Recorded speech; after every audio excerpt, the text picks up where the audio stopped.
अस्सलाम वालेकुम। ये वक्त आजमाइश का है।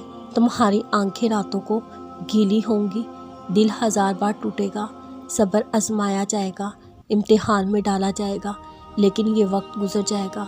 आपने सुना तो होगा, हर मुश्किल के साथ आसानी है, बस ये मुश्किल थोड़ी सी है। नबियों में सबसे ज़्यादा मुश्किलात वाली ज़िंदगी हमारे प्यारे हबीब हज़रत मोहम्मद सल्लल्लाहु अलैहि वसल्लम ने गुजारी है।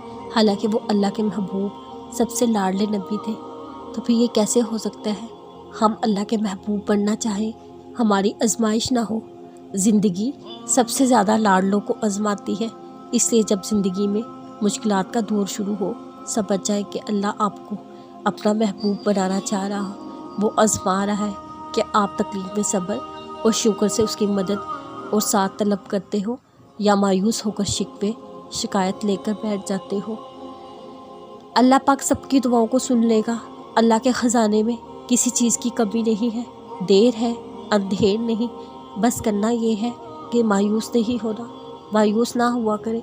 मायूसी के इसी पल एक मुस्कुराहट से जाएं, सब अल्लाह के हवाले कर दें और ये याद रखें, सब अल्लाह का है, सब अल्लाह के लिए है, सब उसी की तरफ है, सब उसी के हवाले है। हर फिर बह है, सब्र के घूंट भर ले, ये कड़वे लगेंगे लेकिन इनका असर मिठास भरा होगा। तुम्हारी मंजिल बहुत करीब है, हो सकता है ये तुम्हारा आखिरी पड़ाव हो। अल्लाह तुम्हें वो देने वाला हो जो तुम सोचा है, और वो भी देने वाला हो जो उसने सोचा हुआ हो। जो अल्लाह से जुड़ जाते हैं वो फिर रुसवा नहीं होते। अल्लाह की रहमत उन पर हमेशा बनी रहती है। जो उसकी राह पर चलता है वो कामयाब होता है। वो फरमाता है, तुम मुझे पुकारो, मैं तुम्हारी हर पुकार का जवाब देने वाला हूँ। और जब इंसान को थोड़ी तकलीफ़ पहुँचती है, वो लेटे बैठे खड़े हुए हर हालत में हमें पुकारता है, और फिर जब हम उसकी तकलीफ़ दूर कर देते हैं तो इस तरह चल खड़ा होता है जैसे कभी अपने आप को पहुँचने वाली किसी तकलीफ़ में हमें पुकारा ही ना था। तुम क्या जानो मौज़ा तुमसे एक दुआ के फासले पर हो।